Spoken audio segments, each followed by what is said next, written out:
All right. All right. So happy Sabbath. Here we are. We had a lot of fun in the first few minutes. We listened to our song. It was Yeshua. It was sung in Portuguese and Hebrew by Fernandino and Blanca Acevedo and Mayo's Israel Music. So that was an enjoyable experience for all of us, I think, that were able to join. And I wanted to welcome Fred and Troy and Sean and Tom and myself and Scott and Bryce. We have a big guy group today, and I kind of like it. And we had Noah earlier, which was nice. Maybe he'll join us again later. So our theme today is Yeshua. And we'll talk about the history of Yeshua and why Jesus was named Yeshua, and the importance of the name Yeshua. And this study on Matthew 1 will be a little different from what we did on Tuesday. We're going to be looking at a lot of different prophecies on our YouTube video will be put up later. Thank you for everyone being here. And it will cover, in the notes, we'll cover what the theme was. And the theme was Yeshua prophesied to be born in Bethlehem. Because, again, we're coming out of Christmas into the new year, and we're trying to transition and bridge the gap between the Old Testament and the New Testament. So we're going to get into that. So Matthew chapter 1 is what we're going to read. It's got a lot of names, and that's okay, because the genealogy is kind of important, because it's going to go all the way from Abraham. It's going to go all the way from Abraham to Jesus. And we know that Jesus did not have any kids. So it's going to stop right there with Jesus. So we're going to get right into it. And you can have whatever version you want. I'm going to use the complete Jewish Bible. So you hear some Hebrew, and I may mess around with the English translation so that it's not always sounding crazy in Hebrew. So the book of Mattatyahu, which is Matthew 1:1. This is the genealogy of Yeshua, the Messiah, son of David, son of Abraham. Abraham was the father of Yitzhak.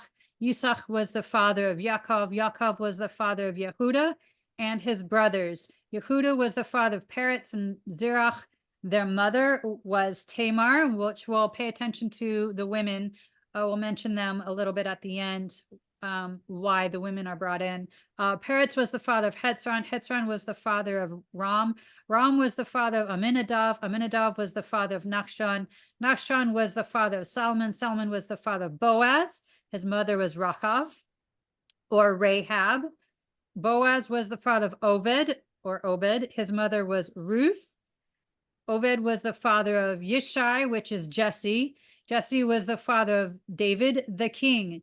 David was the father of Shlomo or Solomon. The mother was the wife of Uriah. Uriah was the Hittite that was totally solely dedicated to David. Unfortunately, David betrayed him and took his wife, and that was Bathsheba.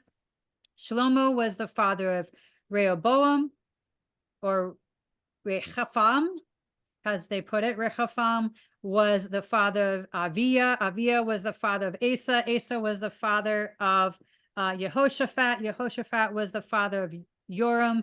Joram was the father of Uzziyahu. Uzziyahu was the father of Yotam. Yotam was the father of Achaz. Achaz was the father of Hizkiyahu or Hezekiah. Hezekiah was the father of Manasseh. Manasseh was the father of Amon. Amon was the father of Yoshiyahu.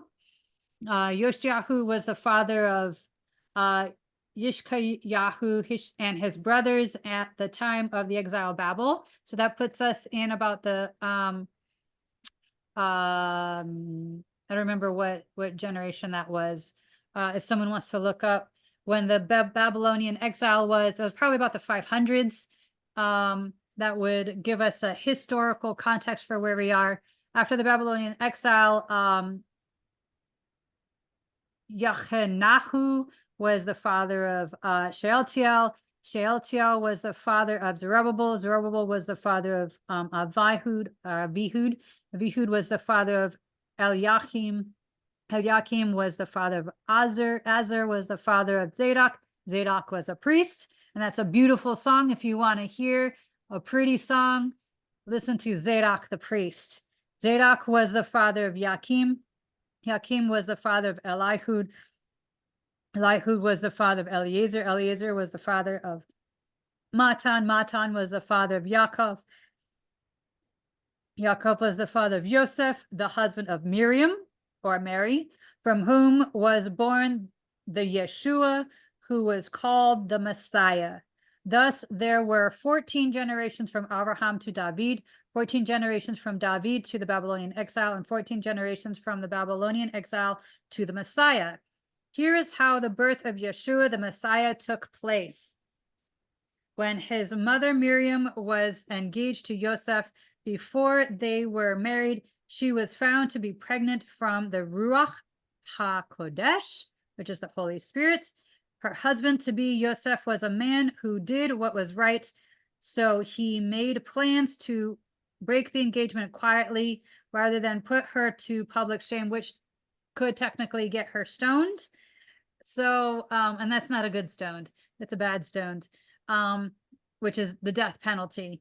But while he was thinking about this, the angel of Adonai appeared to him in a dream and said, Yosef, son of David, do not be afraid to take Miriam home with you to be your wife. For what has been conceived in her is from the Ruach HaKodesh, or the Holy Spirit. She will give birth to a son. You are to name him Yeshua, which means Adonai saves, because he will save his people from their sins. All this happened in order to fulfill what Adonai had said throughout the prophet, or through the prophet, the virgin will conceive and bear a son, and they will call him Emmanuel, which means God with us. And so the numerical importance of Yeshua is also David. It's 14. So those of you who know some Hebrew or are interested in Hebrew numerology, letters and numbers are very important in the meanings of names and that sort of thing. So the history of the name Yeshua comes from the verse Matthew 1:21.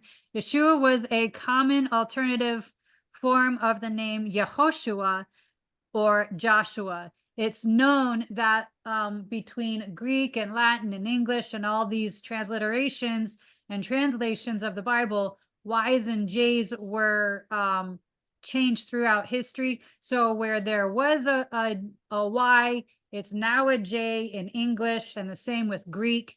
And when we pronounce things differently with J's today, they used to have a Y. So I wanted to bring that up as we understand all the languages that the Bible goes through, you know, Aramaic and the J's and the Y's and the, you know, we know when we deal with U's and W's, they're sometimes interchangeable too. The Hebrew spelling of Yeshua appears in some later books of the Hebrew Bible, once for Joshua, the son of Nun, and 28 times for Joshua, the high priest, and others called Yeshua or Jeshua. Although these same priests are also given the spelling Joshua in the books of Haggai and Zechariah, which we'll go through pretty soon because they're very short books. Yeshua differs from the usual Hebrew Bible spelling of Joshua or Yehoshua, found 218 times in the Hebrew Bible. It also differs from the Hebrew spelling Yeshu, which is found in Ben Yehuda's dictionary and used in most secular contexts in modern Hebrew to refer to Jesus of Nazareth, though the Hebrew spelling Yeshua with a Y is generally used in translations of the New Testament into Hebrew and used by Hebrew-speaking Christians in Israel. So there's a whole lot of that, and I'm not going to go into it anymore. It's a whole study on the J's and the Y's and that sort of thing. So I'm going to jump in the back here, and we're going to talk about the binding of Isaac, and we talked about Isaac, right? Isaac is in the lineage of Jesus, right? He's the son of Abraham. And when we talk about salvation and atonement, we have to talk about the binding of Isaac, where Abraham actually was told to sacrifice his son. And some of us, probably all of us, but I would tend to say all of us have heard a little bit about the binding of Isaac, where Abraham was told, hey, look, take your son up and sacrifice him. And he did this with Isaac. And Isaac is like, hey, Dad, where's the sacrifice? And Abraham's like, don't worry about it. God will provide it. So when it came time to put the sacrifice on the altar that Abraham and Isaac both built, and the wood and everything that Isaac helped with, Abraham took the knife and he's like, yeah, I need you to come over here, Isaac. And Isaac is like, wait, what? No, no, no, no, no, no. And so that's the scary part. Like, were we ever supposed to sacrifice our children? Literally. No, we weren't. It was just a test to see how far Abraham would go and how close he would come in his love and sacrifice his one and only son. And God put a stop to it.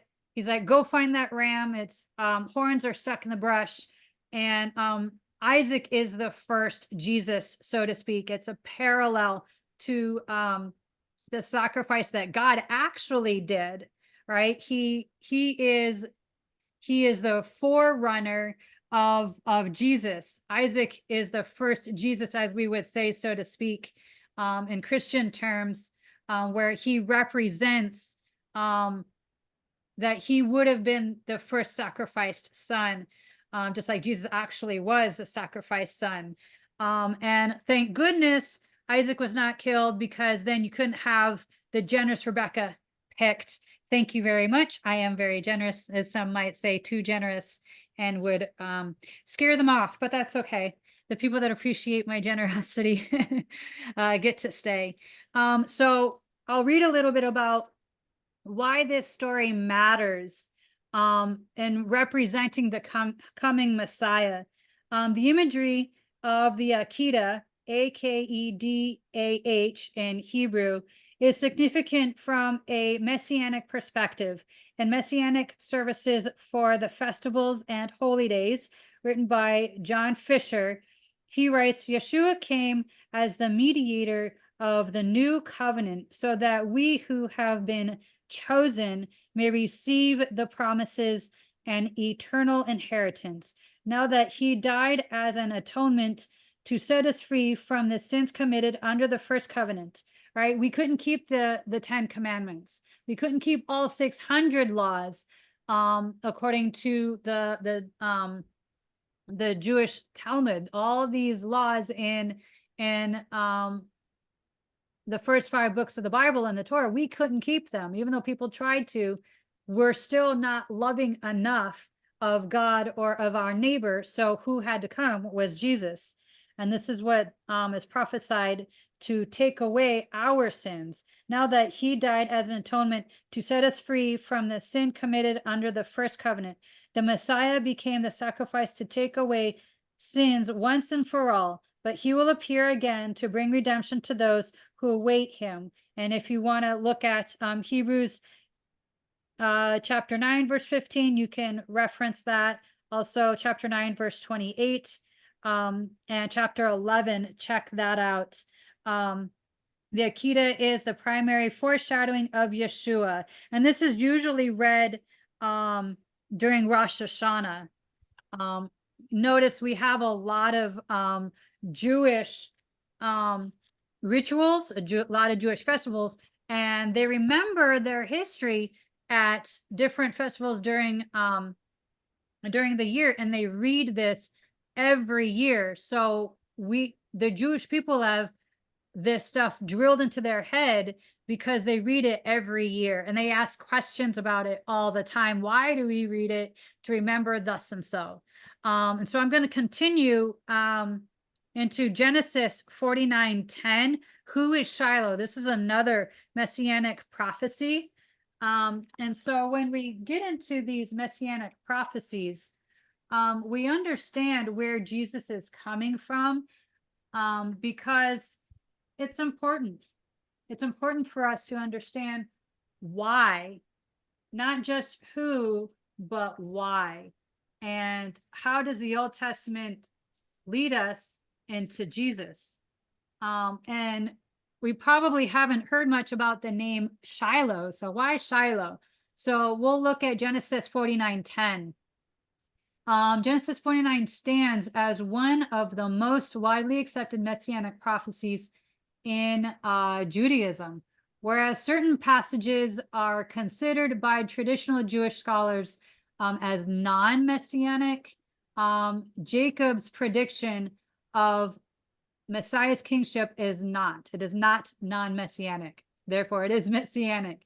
The prayer book, the Siddur, which we'll read about before later, Siddur, shows this: the scepter shall not depart from Yehuda, which is Judah, not a scholar, nor scholar from among his descendants, until Shiloh arrives, and he will be an assemblage of the nations. Rashi, who is an ancient Jewish commentator, notes that the phrase "until Shiloh arrives" is in reference to the coming Messiah, to whom the kingdom of Adonai belongs. In his commentary on the Torah, Rashi states that all will bring gifts to the Messiah, who is to be revered. And the Messiah in the Old Testament, by Walter C. Kaiser writes this: two things are foretold in this verse. The tribe of Judah will not cease to exist as a people, and Judah will have a government of its own until the Messiah appears. The word "until" takes on an inclusive nature to suggest Yehuda's rule will be worldwide and will not collapse until the coming of Shiloh and beyond his coming. Thus Judah will continue to govern until Messiah comes. Shiloh is best understood, therefore, as a cryptic but shorthand form of a personal name for the Messiah, which is kind of cool, kind of like a nickname. I like the name Shiloh. While some may object, it can be shown that there is an old Jewish tradition going back to the Targum of Onkelos that reads, "until Messiah come," whereas the Jerusalem Targum reads, "until the time King Messiah shall come."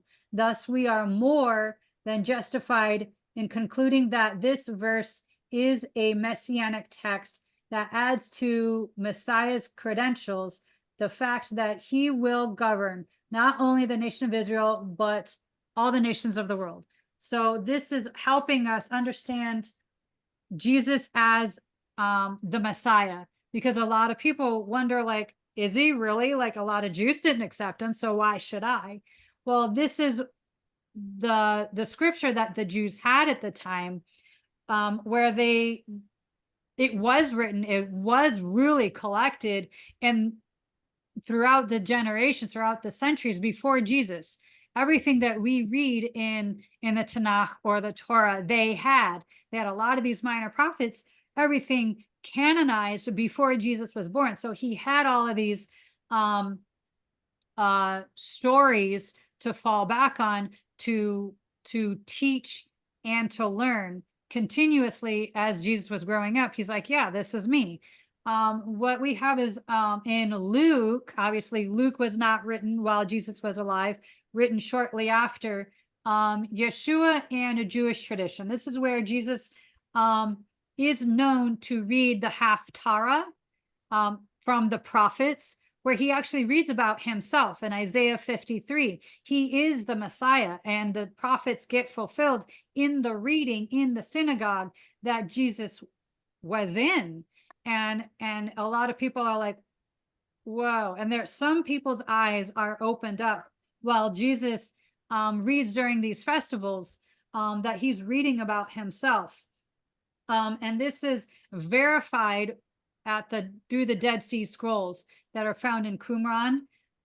Since these are prayers, and I watched a video which I could send to you later, where Jesus is actually probably known, as strict as he was, to wear the tefillin on his forehead, which has the box with the prayers in it, that people were who were very strict in their Jewish tradition, they actually wore to remind them to pray certain prayers, and they kept them in those boxes. And that's where the phrases come from, keeping these prayers or your actions in your hand and in your forehead, because it's a reference to that tefillin. So I can send that out to you guys, because that's referenced in a different video that I sent before.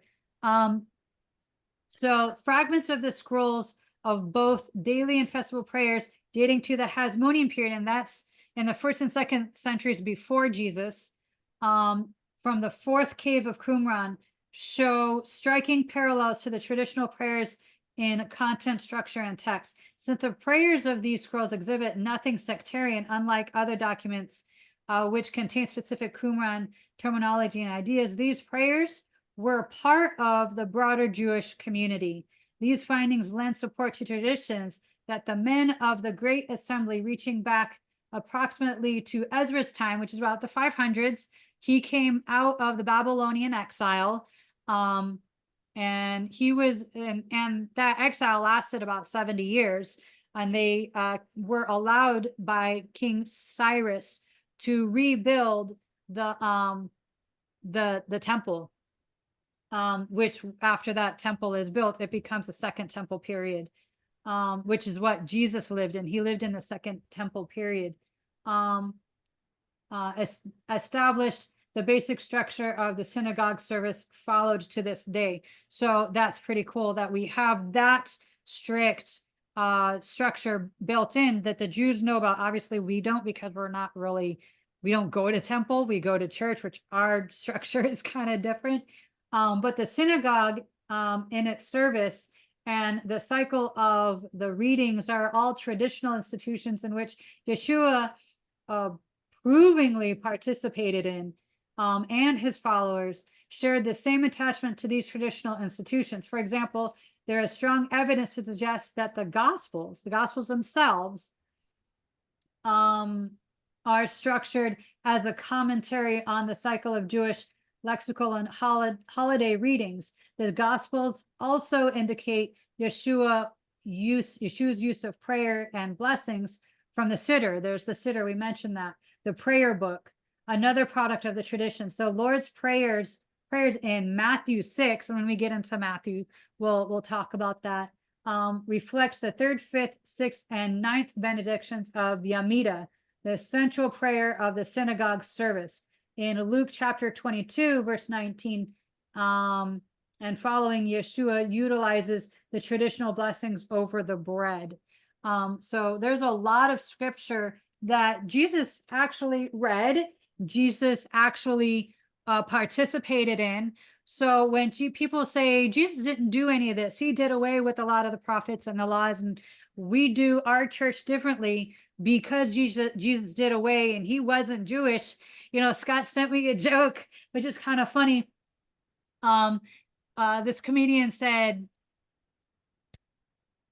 that this rabbi came to this other rabbi, and he's like, "Hey, Rabbi, I got a bone to pick with you, not you personally, but I have a concern. Did you hear that my son, he was born in a Jewish family, he became a Christian?" And then this rabbi is like, "Yeah, my son became a Christian. Oh my gosh, what do we do about that? They're supposed to be Jewish."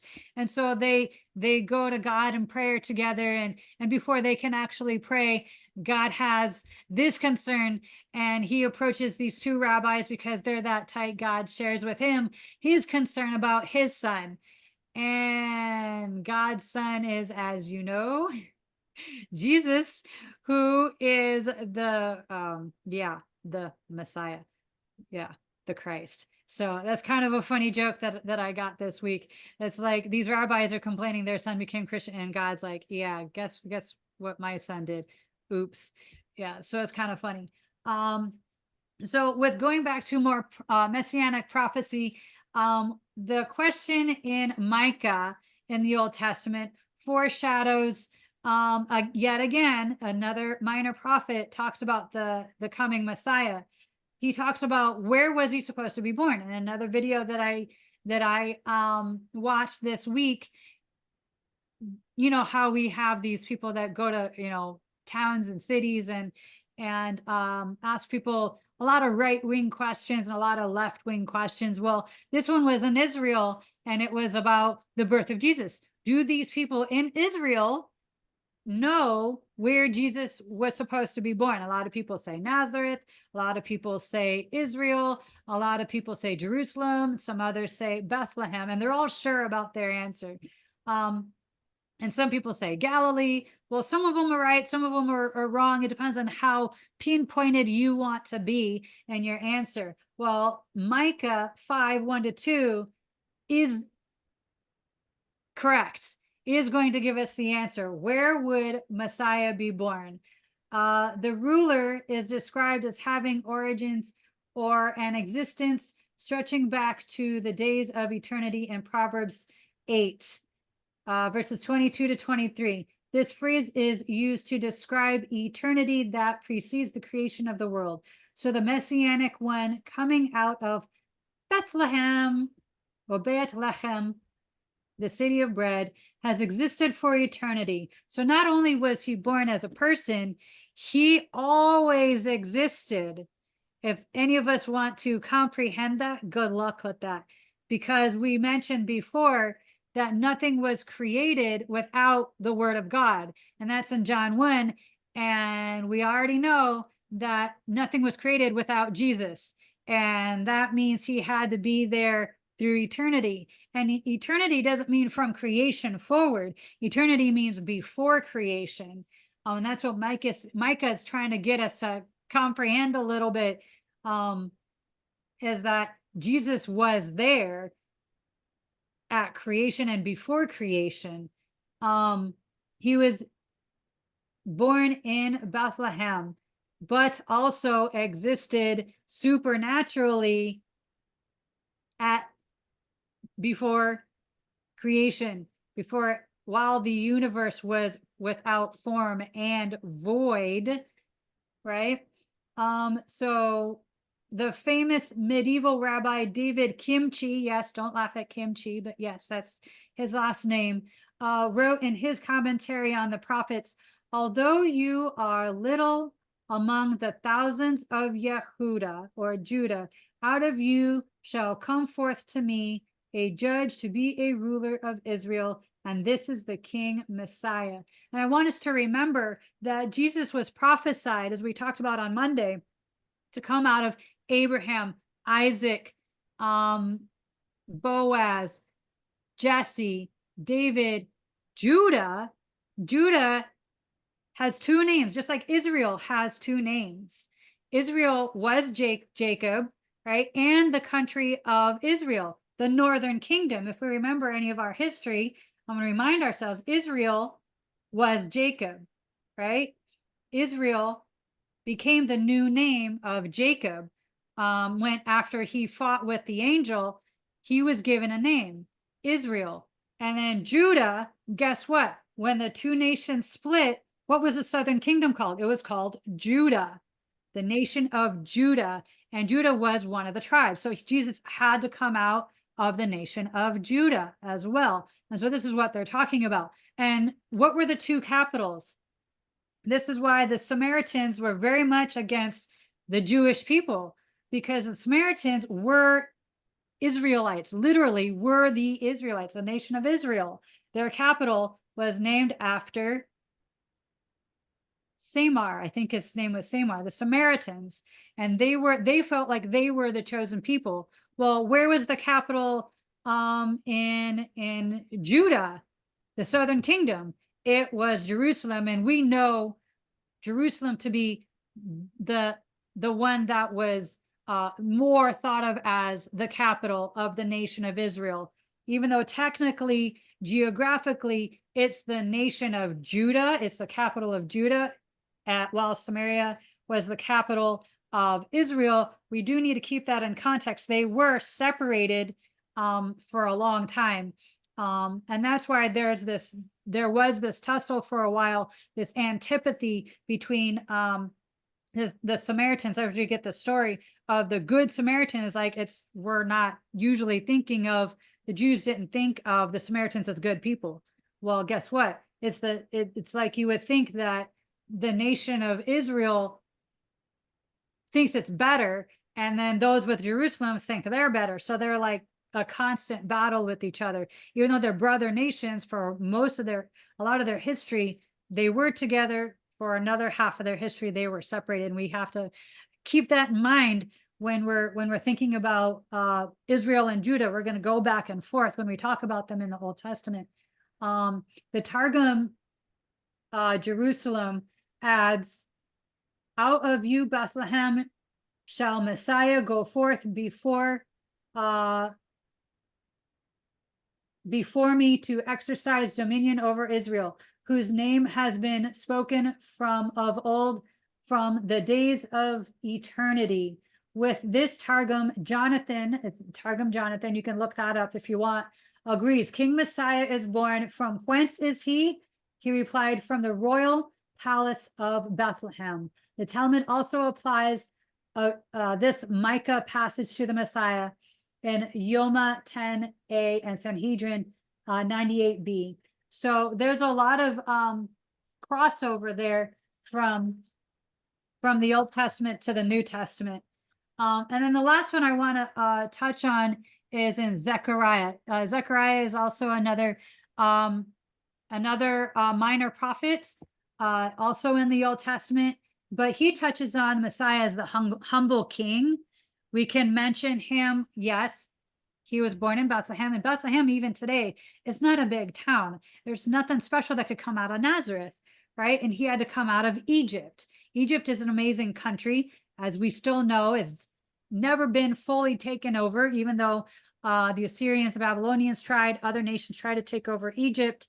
They didn't fully take over Egypt. Egypt is still around. But when it comes to the humble king, there's kind of a cool story here where Jesus was born in a humble stable, or where the animals were kept.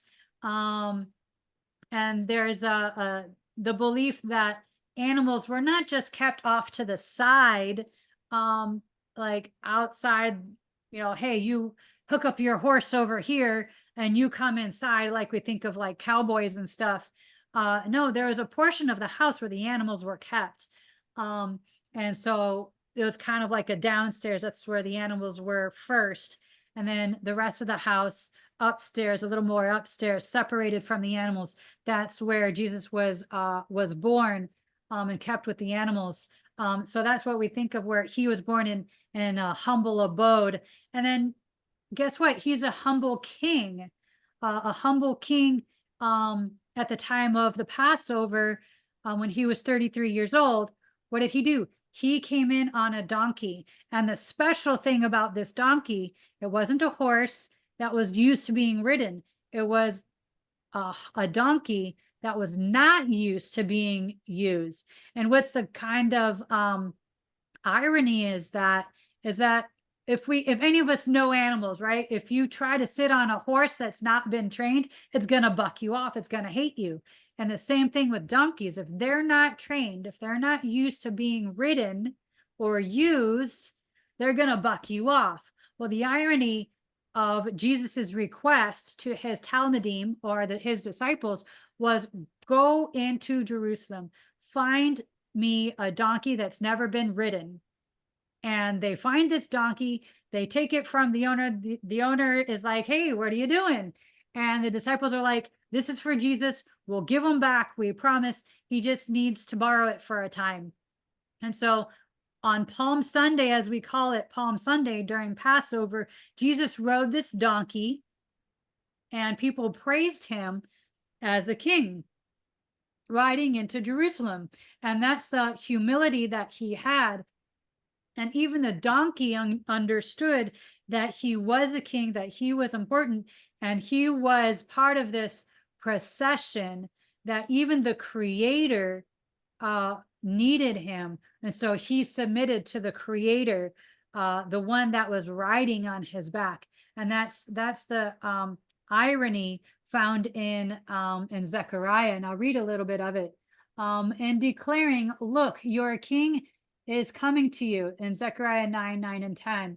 Rashi insists in his commentary on Zechariah, it is impossible to interpret this excerpt as referring to the King Messiah, and shall rule and shall be seen in ruling sea to sea. It's impossible to not put it or apply it to King Messiah. Walter Kaiser mentions him too, that the specific aspects of his arrival are, there's 4 things. They're to be marked by spontaneous outbursts of exuberance. 2, he will come in righteousness, victory, and humility. 3, the world will be disarmed. And 4, he shall proclaim peace to the nations. And they compare him to Alexander the Great. When does Alexander the Great come? Alexander the Great came just before Jesus, and a couple hundred years before Jesus. If we want to see the extra biblical history, that's where Alexander the Great comes in. And we know Alexander the Great was not a nice guy, quite the opposite of Jesus. According to Messianic Christology, written by Arnold Fruchtenbaum, he writes that he contrasts Alexander the Great to the King Messiah, who was just and righteous. Alexander the Great was a self-indulgent, invading king. You know, he was prone to drunken stupors, which is how he died. Unlike King Messiah, who came to bring salvation, Alexander was a man of conquest. And he was just an awful guy, while King Zechariah describes King Messiah as lowly, humble, and brought low through oppression. Alexander the Great was a narcissist and arrived through pomp and circumstance, or pomp and power. As we all know, he had a mighty, mighty kingdom, and he was not a nice guy. He was an amazing, but not the type of person you want your daughter marrying, right? So that's how we compare the 2 kings. And there's a lot of discussion about Alexander the Great if you want to look him up. He was not a good guy when it comes to picking kings. Could the Bible be talking about Alexander the Great and be powerful? No, it wasn't Alexander the Great.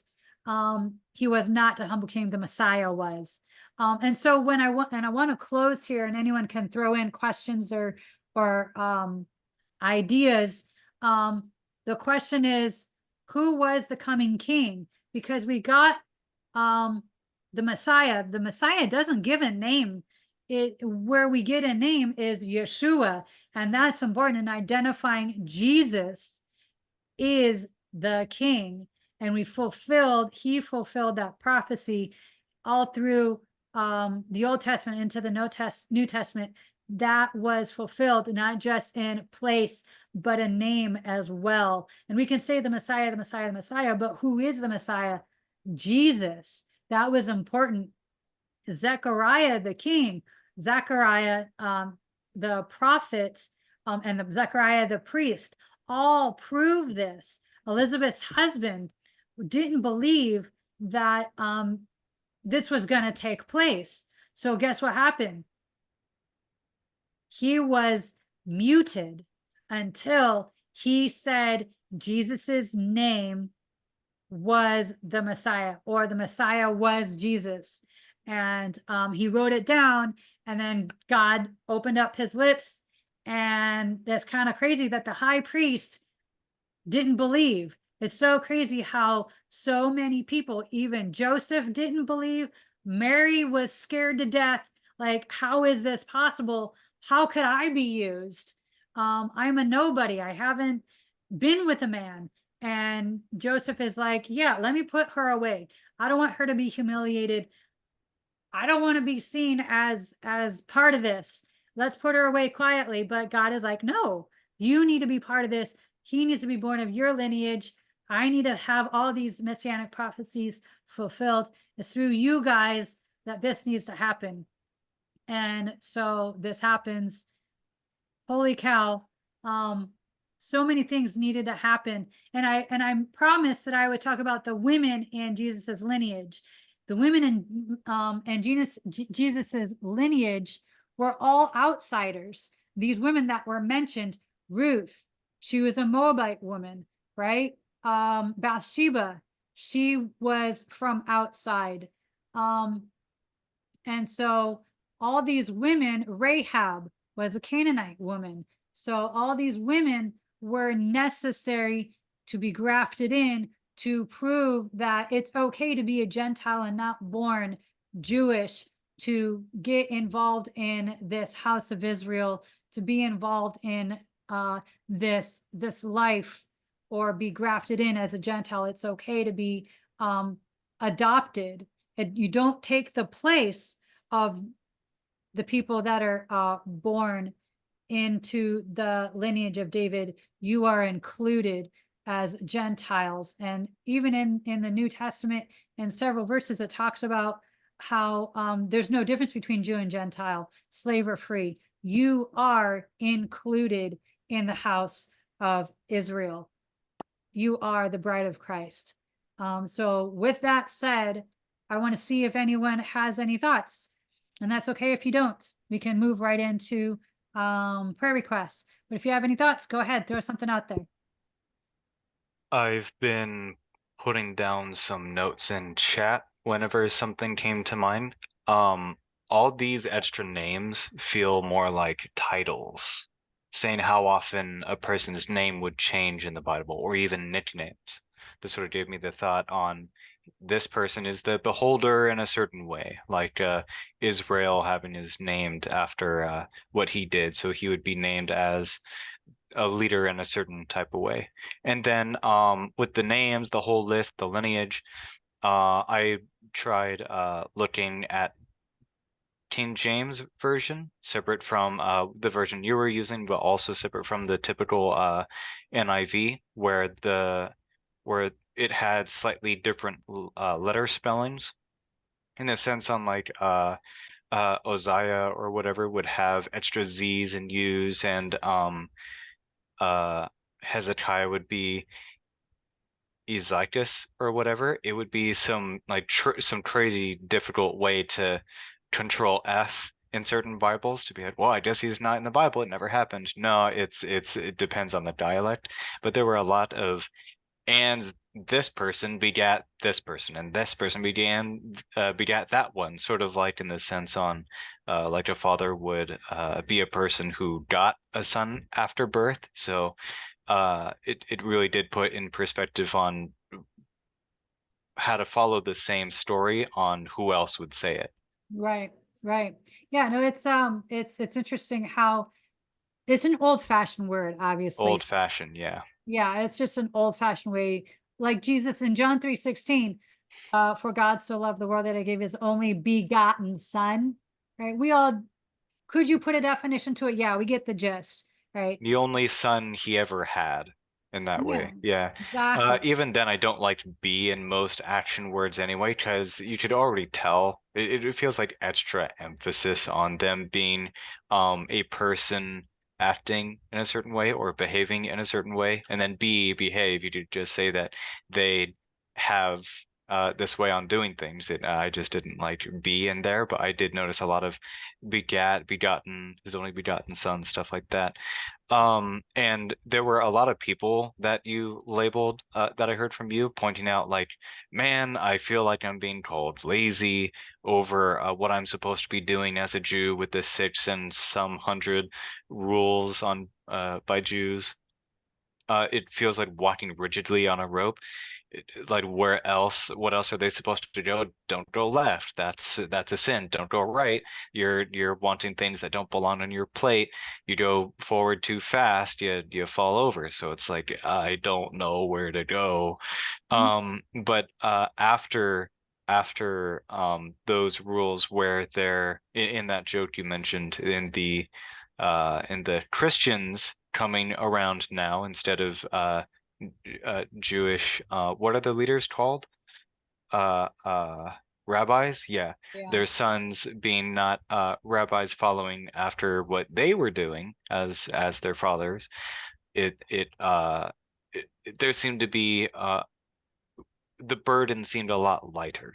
Yeah. Yeah. Once Jesus came around, the burden became lighter. Yeah. Yeah. It just felt like there was so much I had to do, and then it just rolled right off. Just Yeah. fall off like, nope, I don't have to worry about this. I don't have to worry about that and some other such and such. It was basically uh do this and that and don't worry about it. Don't be lazy, but get your stuff done. And that's basically it. After it became a lot more efficient and less a smaller count on things to worry about than the Yeah. 100 rules to focus on every day. Yeah. Well, it's like when someone says, stop swearing, stand up, don't slouch, read your book, don't read your book. It's like, dude, what?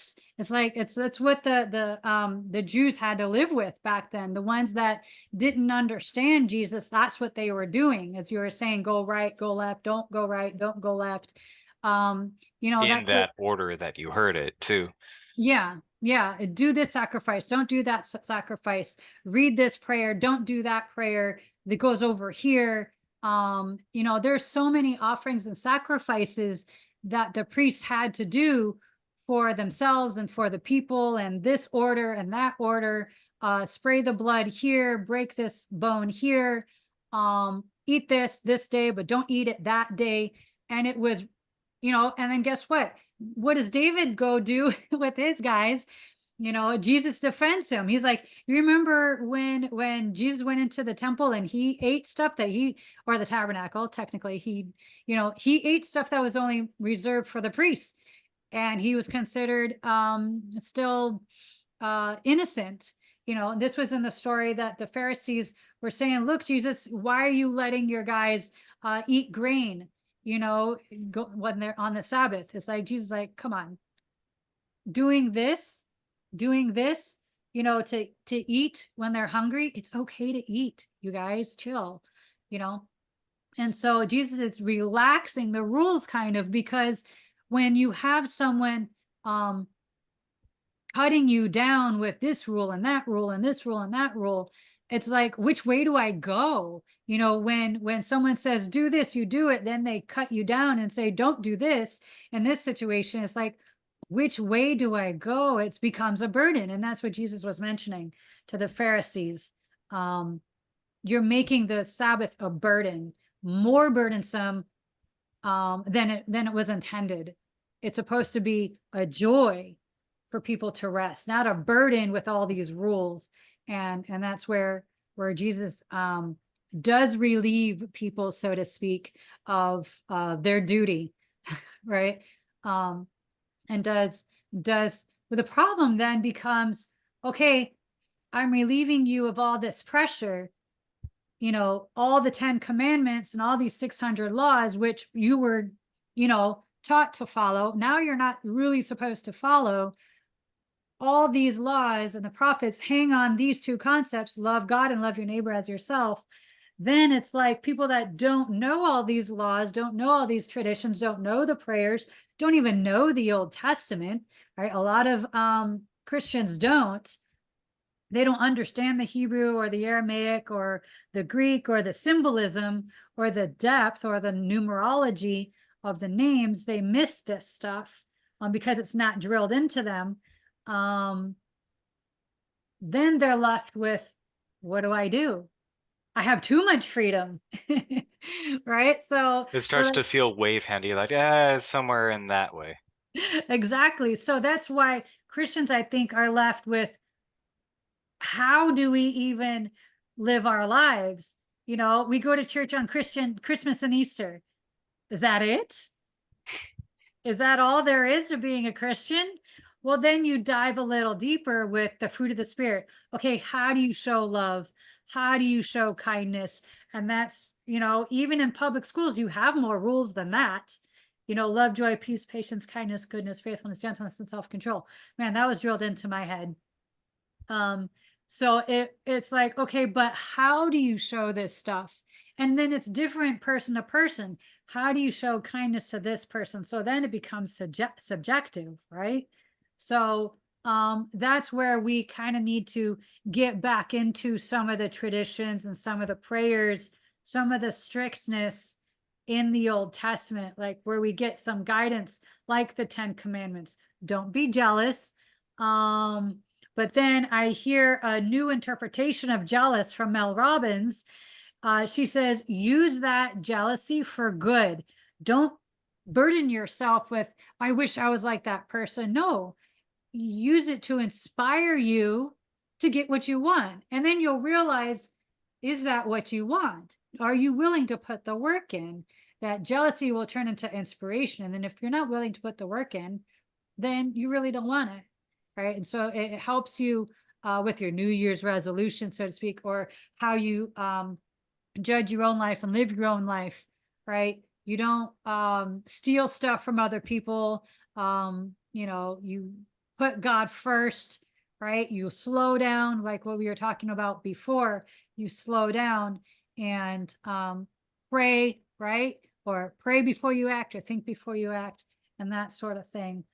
Because Jesus was tempted all over the place, and we're tempted all over the place, the same way Jesus was.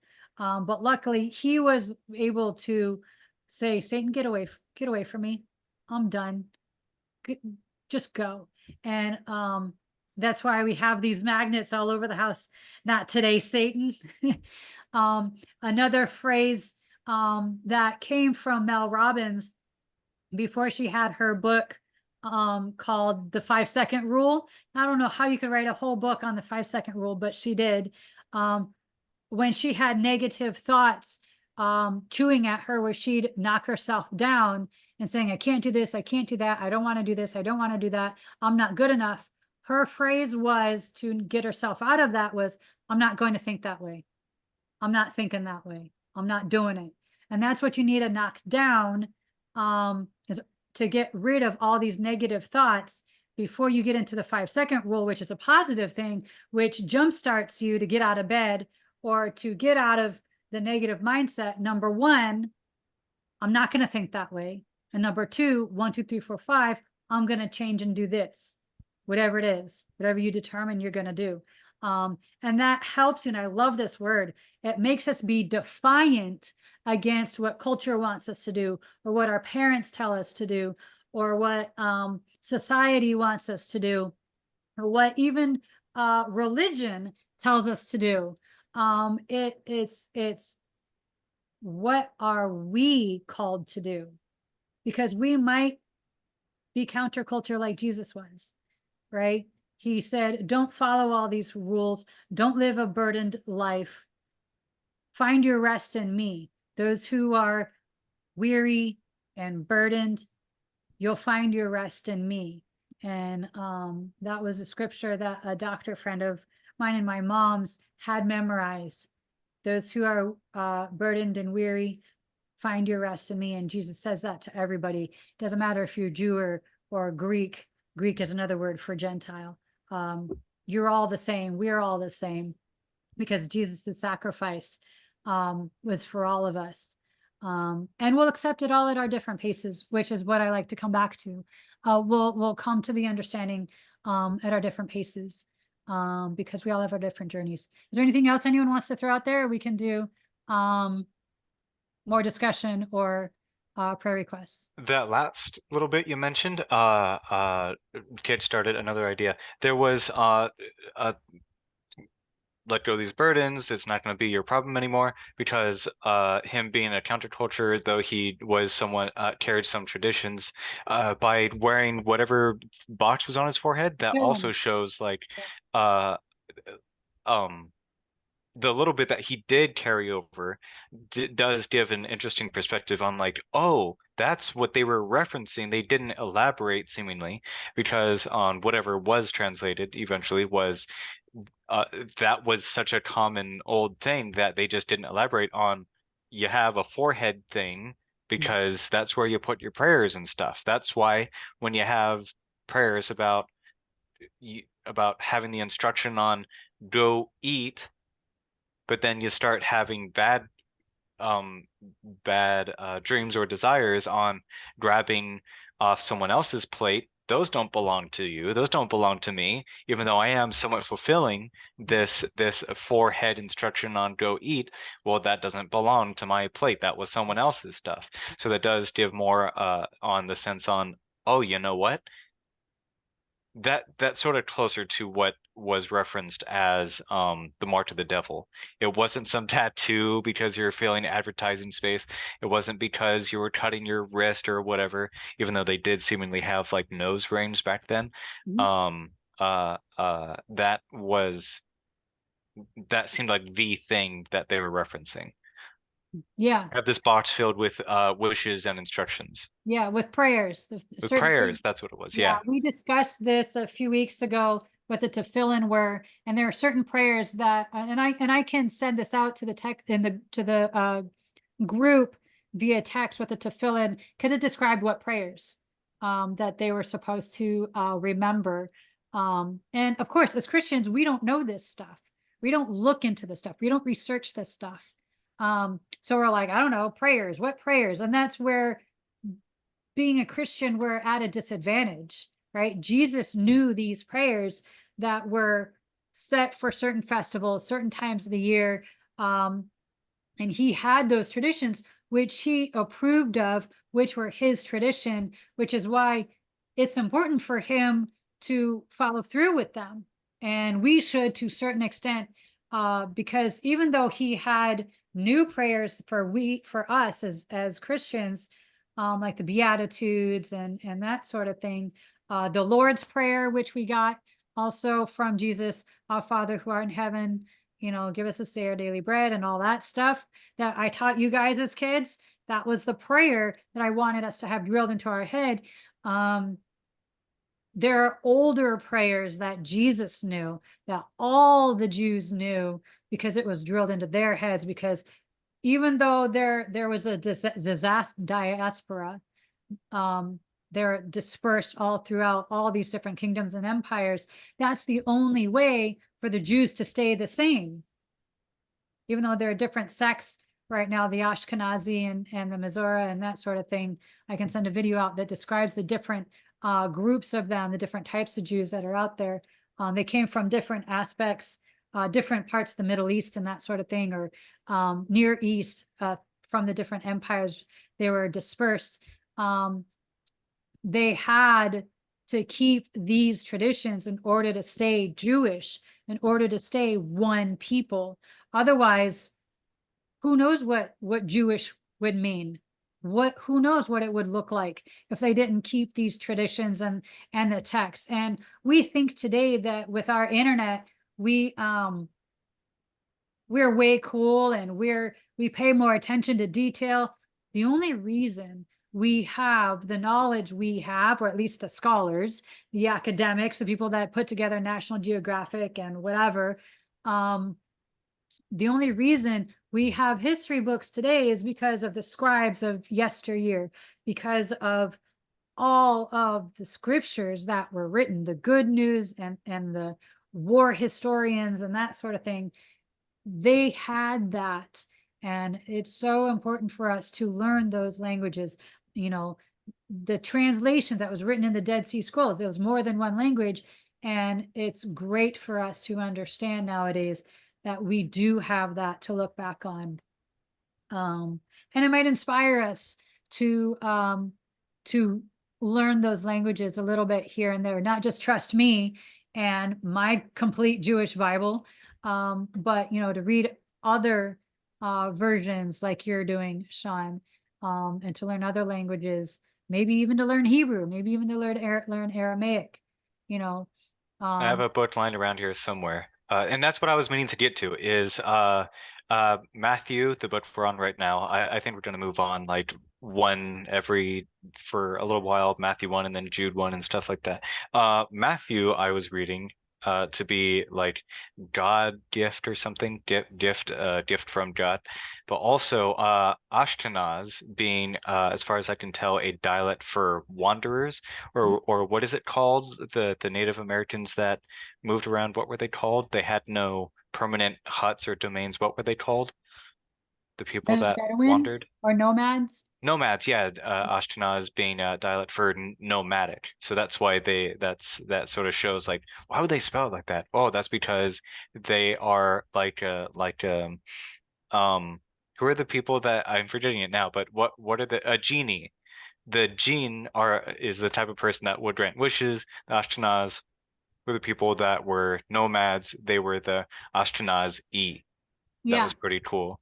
Yeah. Yeah, Um, there's a lot of different types of Jews out there. And like I said, I'll send this video out that actually does span from Abraham to the current state of Israel. There's two videos. I'll send one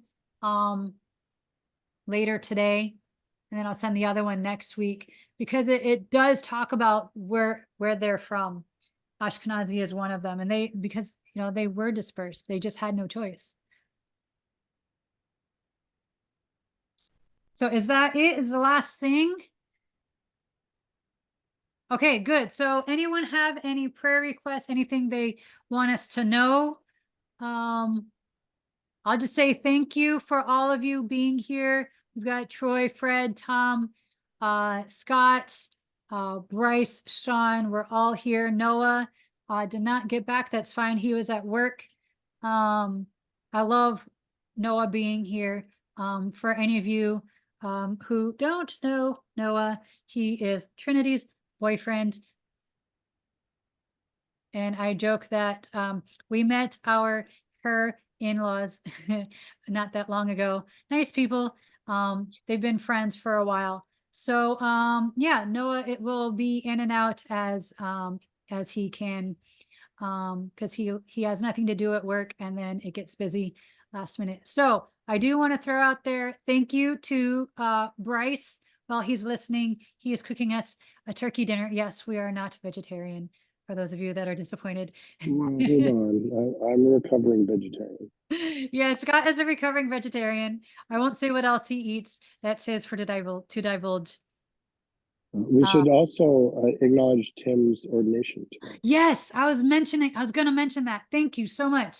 What do you want to say about that? We should acknowledge Tim's ordination.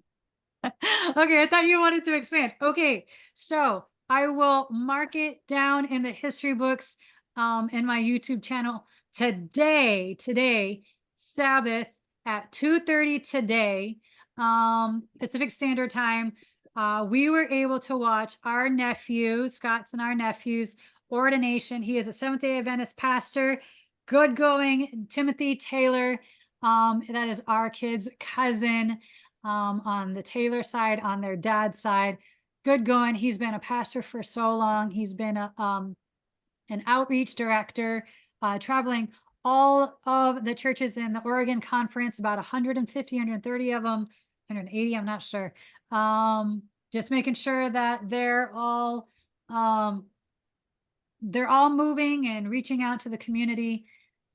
Yes, there's a picture. What was way cool was that his mom was able to be there. Vicky Taylor was able to be there. His siblings were able to be there. Matthew and Andrea and Valerie. Yeah, a picture is put up in our text that we have going our chat right now. There's a picture of Vicky. You want a picture of Vicky? Yeah, so the group can see if she's there. And what was so cute was his favorite song is God is So Good. There we go. There's a picture.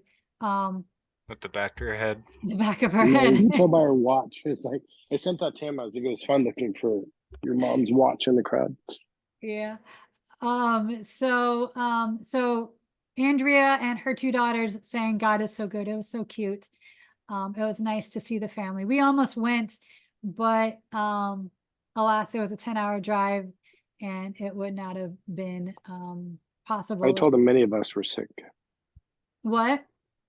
I told them many of us were sick, so. Yeah. Oh, that's so cute. Yep.